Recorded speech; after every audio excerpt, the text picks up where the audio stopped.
તો આજે હું ફરીથી એ જગ્યાએ જવાની ટ્રાય કરવાનો છું. હા, એ જ જગ્યા જેને મેં તમને વાત કરી હતી કે ઘણા વર્ષોથી એ જમીન બેરાન પડી છે અને અત્યારે વાલદાદા પણ આમ દૂર છે રેડી. ત્યાં મને કોઈ ઘરેથી જવાની ના જ પાડે છે બધાય, કારણ કે એ જગ્યાએ ન જવું જોઈએ. તો છતાં હું ટ્રાય કરવાનું છું. આજે જ્યારે ગયો છું એટલે સાનામાના જ ગયો છું, અને ગયો છું એટલે કદાચ કોઈને ખબર નથી હોતી.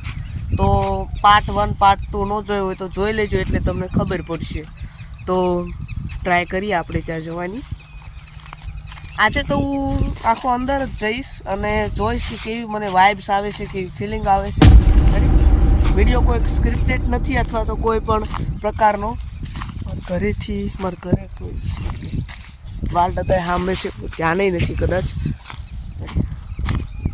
એવું કહેવાય છે કે ના છેલ્લા 60-70 વર્ષથી એક બનાવ બન્યો હતો ખતરનાક, અને એમાં એક સ્ત્રીની જે છે એ થઈ હતી અને એક નાના છોકરાની, અને તેથી ત્યારથી કોઈ ત્યાં જતું નથી. આ એનું સીંડું છે, અમારી પડખેની જ વાડી છે આ રેડી. તો અહીંયા જવાની હું કોશિશ કરી રહ્યો છું. મારા ઘરે કોઈ જોતું આજે ટ્રાય કરવાનો જ.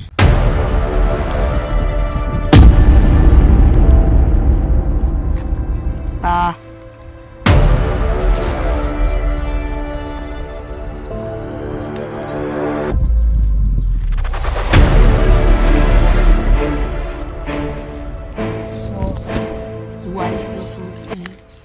જગ્યાની અંદર રેડી તમે જોઈ શકો છો. અત્યારે તો નોર્મલ છે, મને કાંઈ ફિલિંગ પણ નથી થતી, પણ આ સિમ્પલ એક સ્થાન જ છે. ઘણા વર્ષોથી આમ સીન જેવું છે, આમ દૂર સુધી તમે જો, દૂર સુધી આકડા અને જંગલ જેવું લાગે તમને. આ રેડી. અહીંથી જે વિસ્તાર ચાલુ થાય છે, અમારી વાડી છે, અહીંથી ચાલુ થાય, જો અહીંથી, અને ઓલા પણ પૂરી થાય છે. તો એ તે ના જ પૂરી થાય છે. તો થોડાક આમ આગળ વધીએ ready. Please not try. Okay, આ શીંડામાં જ કંઈક અવાજ આવ્યો. ઘણા વર્ષોથી આ કોઈ ગયું જ નથી. આ પાણો છે ને, આ પાણો મને અહીંયા દેખાતો છે. ઓ ભાઈ,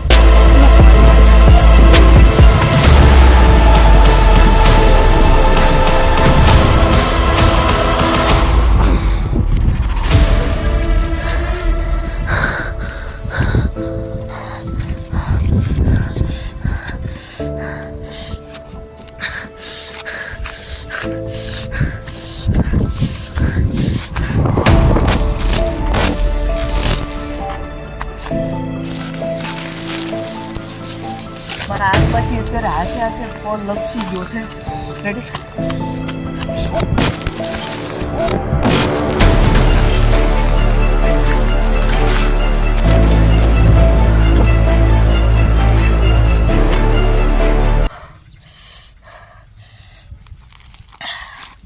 જે ઝાડું હતું ને એ અચાનકથી હલવા માંડ્યું, એટલે મને ડર લાગ્યો. અને આવી વસ્તુઓ ઘણી વાર થાય જ છે. અને તમે જો, સામાન્ય રીતે નોર્મલ પવન આટલો જ છે રેડી, અને એ ઝાડવું તમે જો તો આખું આમાં હલે, તો કદાચ કેમેરામાં થયું હશે. ને અત્યારે જો હાવ નોર્મલ થઈ ગયું.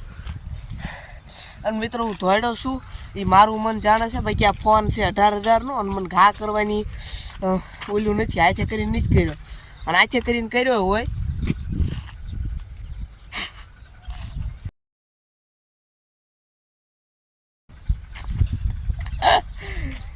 બસ. અરે યાર આટલું કોમન સેન્સ નથી યાર તમારામાં મિત્રો. ભૂત કાંઈ ન હોય,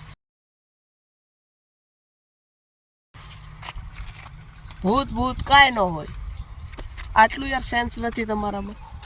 હું તો માત્ર તમારામાં ક્રિએટિવિટી પેદા કરું છું. મારે આમાંથી વ્યૂઝ સારા આવશે, મને ખબર છે. જોઈ લેજો, 100 ઉપર આવશે. આવે તો કાંઈ નથી. બિચારા વાડીઓવાળા વિયા ગયા છે રેડી. એટલે કહેતું નહીં એમ નામ પડી છે બાકી ભૂત ભૂતનું કાંઈ ન સમજતા. અને ખરેખર જાવું ન પડે. મારા ઘરવાળા હું જાઉં તોય કાંઈ કહેતા નથી. એમ નામ જમીન પડી જ છે, બધા આટો મારે છે. રેડી?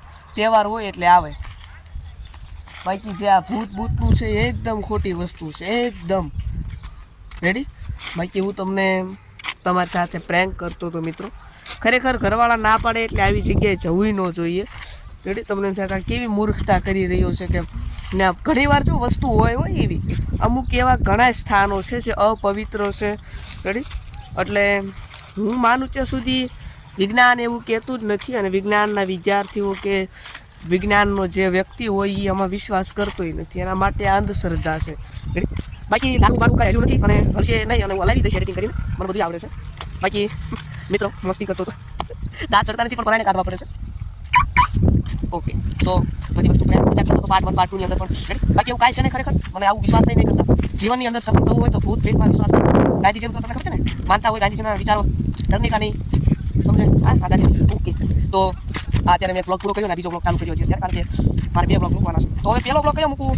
આજ મુકાય ને પેલો? નહીં પેલા ઓલો બ્લોગ મૂકીશ. કાલે આ બ્લોગ આવશે એટલે કાલે શનિવારે હનુમાન દાદાનો પવિત્ર વાર છે એટલે જેમ બને હું આજે 2 બ્લોગ મૂકવાની કોશિશ કરીશ. ઓકે, પછી ભૂત ભૂતમાં માનવાનું નહીં. મિત્રો વિડીયો મોટો થઈ જાય છે એમ મારે સંજયની રજા છે એડિટ કરી નાખી. બાકી ઓકે રેડી? માત્ર એક નાની એમથી તમારામાં કોમેડી હતી. ખરેખર એ વસ્તુ કાંઈ છે જ નહીં.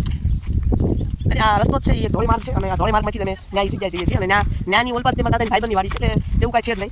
ફરી વાર તમને જઈને બતાવું તમને ખરેખર ડર લાગતો તમને થોડી લાગે? તમને ખબર પડતી તમને ખબર ના તમને ખબર તો પડી ગઈ છે કે આ ભાઈ મસ્તી કરતા લાગે છે પ્રદીપભાઈ. એટલે પડતો તો ખબર છે જો આમ કાંઈ છે નહીં અહીંયા. ફરી મળશું નવા બ્લોગમાં. Bye bye. डरने का नहीं, समझ में आ गई है ना? ओके.